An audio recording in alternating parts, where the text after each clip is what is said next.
I've been playing with one specific racket quite a bit recently. You may know what it is if you follow me on Instagram, and it's a great racket that not a ton of people talk about, which got me thinking it's kind of underrated. And no, it's not the Pure Aero 98. Then I started thinking even more, because that's what I do as a racket reviewer. I think about gear way too much. What are the most underrated rackets right now?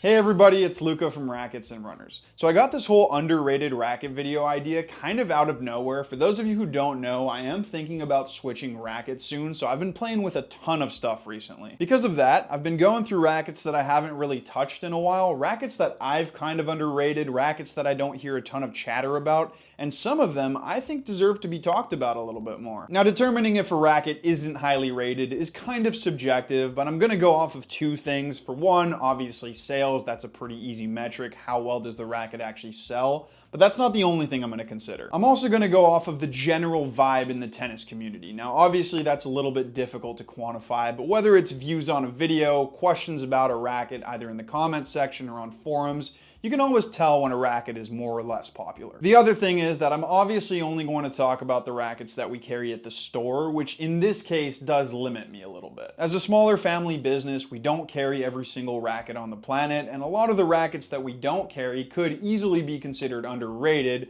because we have to limit our inventory to more popular frames. So if there is something out there you think is really, really good, please don't hesitate to let me know in the comments. We are always looking for new stuff, and by the way, look what just came in. Now, with all that said, all of the rackets we talk about here today, you can check out on our website, racketsandrunners.ca. Also, please remember to like the video, subscribe to the channel, follow me in the store on Instagram, and let me know in the comments section what you want me to cover next. Now, quickly before we get into these four rackets, there are some rackets that might be underrated, but I just personally rate them so highly that I can't really put them on this list. And a perfect example of that is the Gravity Pro. It doesn't sell all that well, so it could technically be considered underrated, I guess, but I think that's more because it's an advanced player's racket. I think generally speaking, people do rate that racket quite highly. Maybe not, maybe I'm in my own little world with the Gravity Pro, but it's just a racket I've said so many good things about on this channel that it would be kind of weird to put it in an underrated video. So rackets like that, Gravity Pro, Aero 98, they're not gonna be here.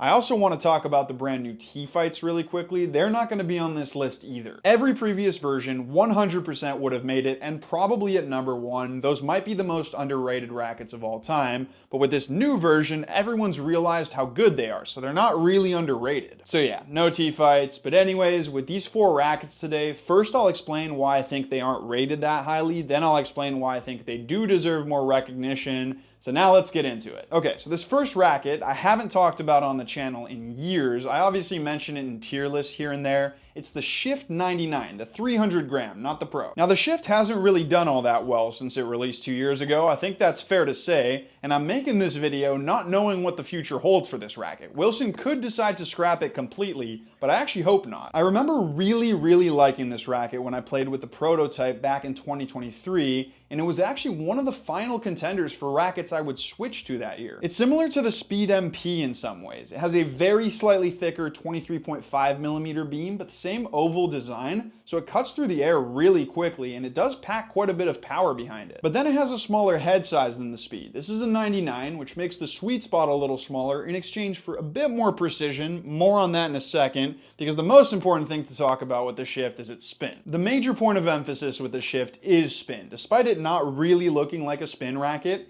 And that's because Wilson developed a new layup technology in here to help with spin. This technology works very well, and I'm not going to get too technical about it, but basically the graphite flexes in a way where it pockets the ball a little bit deeper on a spin shot, and then it snaps back into place really quickly, which creates more RPMs. It's similar to extra string movement you get from spin grommets or a really open string bed, but it has this more unique plush feel that's actually quite nice, and the increase in spin is pretty crazy. It's almost like you take a Speed, make it a little quicker, take away some power and user friendliness, and add a whole lot of spin to it. It's actually a really nice combination. The problem with this racket is that I'm talking about the way it plays with all this lead here, and a leather grip. In stock form, the static weight and swing weight are way too low. This swings at like 303 strung or something ridiculous. You need more weight everywhere on this racket, but especially on the sides here at 3 and 9, because in stock form, if you flatten it out even a little, it's way too unstable on off-center hits. So it plays great with all this lead and weight in the handle. The problem is the average player who tries it once or twice in stock form as a demo isn't going to like it because they're not going to take the time to do all that customization. And I don't want to be that guy, but I did literally say after testing the prototype, raise the swing weight by 20 points, the static weight up to 305. It plays so much better that way, but they didn't. The other problem with this racket was marketing. They didn't have any pros endorsing it. It was kind of unclear who the target audience was. And let's be honest, the original stock paint job was really ugly. These Roland Garros paint jobs are beautiful though. We do have a few of them left in store, probably because it's an underrated racket. And then finally, there's the feel, which to be fair is not going to be for everyone, and I completely understand if it's a deal breaker. This layup technology does make for a pretty unique and muted feel on contact. I actually do personally really like that positive snapback sensation it has on spinny shots, but when you're flattening it out or hitting touch or volleys, it's definitely more muted than most rackets. If that's not an issue for you though, and again, you add the right amount of weight, this is such a well-rounded racket that I really hope Wilson keeps it around with a few tweaks here and there. Playing with it again for this video made me remember how much I actually like it. I almost wish I hadn't because now I'm considering it as a potential switch. We'll see about that though. Now let's move on to the next one. Yes, this is a Babolat Pure Drive 100. No, I'm not kidding. I am unironically saying that the Pure Drive 100 is underrated. Yes, I am aware that this is probably the best-selling racket line of all time, but please don't turn off the video. Let me just explain. Obviously, this racket isn't underrated by the tennis industry as a whole, but I do think there is a very specific group of players who do underrate it, advanced players, and players who are really into gear. I'm including myself in this, but I think people have this misconception of the Pure Drive that because it's a power racket and it is more forgiving than a lot of other stuff, they're too good for it, but that's just not the case here. There is no ceiling to this racket's playability. A lot of other 300 gram, 100 square inch power rackets, I'll agree, have a ceiling, or at least they're going to be super specific to certain player types, but not the Pure Drive. The usual criticism with this type of racket is too much uncontrollable power, which means you can't swing loose. But every time I play with it, I realize that's just not true, and the biggest reason for that is how consistent it is. The launch angle is medium to medium high, but the important thing here is that this racket never surprises you by spraying the ball or randomly looping it up. That word random, I never associate with this racket. That's the key here. It's obviously never going to be a control racket, but that consistency means it's not difficult to control. Hopefully that makes sense. So don't ignore it because you're worried about that. But beyond just saying this racket doesn't have the flaws some people think it might have, I actually think a lot of advanced players can benefit from this racket's other positive characteristics. The main thing here is really high power, and it is also more forgiving than average. Good players can obviously generate power, but why not have more? Listen to Mpechi Pericard talk about this racket. He obviously hits a huge ball, he doesn't need help with power, but he is adamant that the Pure Drive is perfect to add even more to his game, and I think a lot more people should look at it that way, including myself. Yes, I can hit big shots with other rackets, but with this one, at the same swing speed, I can hit bigger, and hitting bigger is almost always a good thing as long as you're in control, which we've already established you are with this racket. You've also got really good spin on the Pure Drive, which again helps to hit a more consistent ball.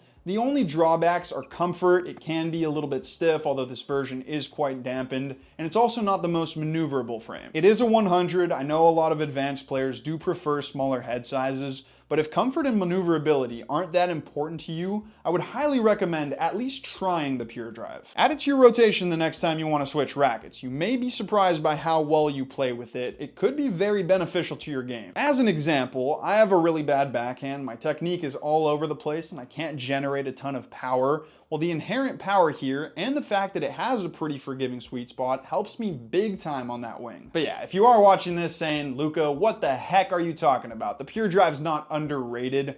I get it, but hopefully that made sense. Now let's move on to some rackets that aren't in the top 3 best sellers on the planet. All right, so we're into the last 2 now, and by the way, this wasn't really meant to be ranked, although I do consider these last 2 a little bit more underrated. Next up, we have the Head Boom Pro. Now this is obviously a racket that I don't personally underrate. This was actually my racket of choice for a while, but I think on a global scale, it's extremely underrated. There's something about the Boom. Maybe it's the name, the way it looks, the fact that it kind of got marketed in the same way as the Clash. Nobody was really drawn to this racket when it first came out. And now, when people hear the word Boom, they don't really associate it with a serious advanced player's racket like the Blade or the E-Zone or something like that. But this absolutely is a serious advanced player's racket. It does have a few quirks that I'll talk about later, but it's a racket that's actually very comparable to these newer style rackets with the expanded upper hoops like the VCore 98, the Gravity Tour, that are very, very popular. I do want to focus in especially on comparing it with the VCore 98 because these two rackets are shaped almost in the exact same way. They both have a Y-shaped throat and then almost an identical hoop shape where the top is really squared off here. And as you would expect with two rackets that have a nearly identical shape, they also share a lot of similar playability characteristics, especially a huge boost in stability. Squaring off the top of the hoop kind of makes it play like an extended racket because the sweet spot's higher up, and that also gives it a lot of extra power and spin. These are things that everyone knows are perks on the VCore 98, and they transfer pretty much one-to-one with the Boom Pro. Now, of course, there are differences between these two rackets. The VCore has a lot of modern technology like the aerodynamic throat, the silicone oil-infused grommets, and the non-constant beam. The Boom has a much more classic design. It has a constant 22mm beam with a more rectangular shape to it, and that's really the primary difference between these two rackets and where you should start if you want to pick between the two of them. More classic feel, a more consistent flex, more control on the Boom, more spin, more power, more racket head speed, but also a more muted feel on the VCore. Neither is inherently better than the other, but a lot of players may actually prefer that more classic feel on the Boom. That's exactly what I experienced when I randomly took it out to try a couple of years ago when I was switching rackets. This design gives you a lot for free, and on the Boom, that comes with very few drawbacks in terms of control and consistency. Now, it's not a perfect racket by any stretch of the imagination. It does have a few quirks, mainly related to racket head speed and swing path. Because of this unique shape, with so much mass concentrated in the upper hoop, it does tend to feel a little slow and kind of the opposite of whippy. It almost feels like the upper hoop is lagging behind when it's coming through contact. This makes sense when you consider what I said about this playing like an extended racket, and that slower swing speed is part of the reason I'm looking to switch rackets soon, but it's certainly not a deal breaker. It's just something you have to accept and get used to. But yeah, I definitely think a lot more people could benefit from what the Boom Pro has to offer. The way everyone's reacted about the new Gravity Tour 98 is actually how I feel about the Boom Pro. So if you are interested in that racket, you should definitely try this one as well. All right, now this last one might surprise some of you because it's not like a random niche racket. It's actually from a very well-known line. It's the Babolat Pure Strike 98. Now I apologize in advance if this ends up sounding more like a rant about the Pure Strike than a this is the best racket of all time, everybody should go out and buy one right now. That's because I am kind of mad at Babolat about this racket. I'll talk about why in a second, but first let me explain why I think it's so good. To me, this is potentially the best control racket right now, and when I say that, it's not a traditional control frame like the Gravity Pro or the Prestige Pro, for example. It has more modern tech, but that's what gives it some amazing playability. What this racket does better than pretty much anything else right now is combine modern technology to help with power, spin, and sweet spot size, while maintaining a very, very high sensation of control and still some good classic feel. That's one of the major issues with other control rackets that have modern tech, that don't have a classic beam, that are more power and spin oriented, but still trying to be control rackets. They don't always do a good job of maintaining that feel and consistency. This has that addictive element and that consistency off the string bed, but it's also got huge power potential and really good spin. And every time I play with it, I'm reminded just how good it actually is, but then I also quickly remember why it's not that popular. There is one fatal flaw with this racket. It has a ridiculously high swing weight. It's usually higher than 335. Sometimes you might get lucky and get a really low spec one. And the problem with that is that players don't necessarily want that anymore. Control rackets don't have the high swing weights they used to. The Blade, the Percept, even the Gravity Pro is into the 320s. So this is much harder to use relative to the competition and where the industry is right now. And if this racket was like the original Gravity Pro, where that racket fully needed a 335 swing weight to be playable, then that would be fine. But the Pure Strike does not need that. I've been lucky enough to play with this racket at a 327 swing weight, and it still had all of that great playability. course, the swing weight helps to add a little bit more stability, power, and plow through, but it's not necessary to its playability. So Babolat, if you could just release this at a mid 320 swing weight, way more people could swing this effectively, way more people would try it and realize just how good it is, and it would be way more popular. That's exactly what Technofiber did with the T-Fight, and look how well it's doing. You've got the technology that makes it playable at a lower swing weight, so just try it. People can always add lead if they want. Now, enough with the rant. Having said all that, I still don't think this racket is exclusive to super high level players just because of that swing weight. It's not easy, but it's not unmanageable, and everything else about this racket is exceptional. Again, it's pretty rare to have this combination of consistency and power, and that's a big part of the reason why I'm seriously considering switching to it. To me, this offers more than the Blade, the Percept, control rackets like that. I play better tennis with it. My ball is much heavier, but yes, that swing weight could be a deal breaker for someone my level. Now, if you are a high level advanced player, if you know that you can manage high swing weights, or better yet, you really like high swing weights, this is one of the first rackets I would recommend. Only really the Gravity Pro and T-Fight 305S have similar levels of power, spin, and control, and that applies to both the 1619 and the 1820, by the way. Go for the 1619 if you want more easy access to spin, and the 1820 if you prefer that more boardy feel, but trust me, you still get plenty of spin with it. But that actually wraps up the list. Let me know if you have any rackets that you consider underrated or that you think I personally underrate. Maybe you really like the Pure Strike 97 or something like that. For now though, that is going to be the end of this video. Thank you so much for watching, and remember that if you want to demo any of these rackets, you can come visit us in store, or if you want to buy them, you can go online at racketsandrunners.ca.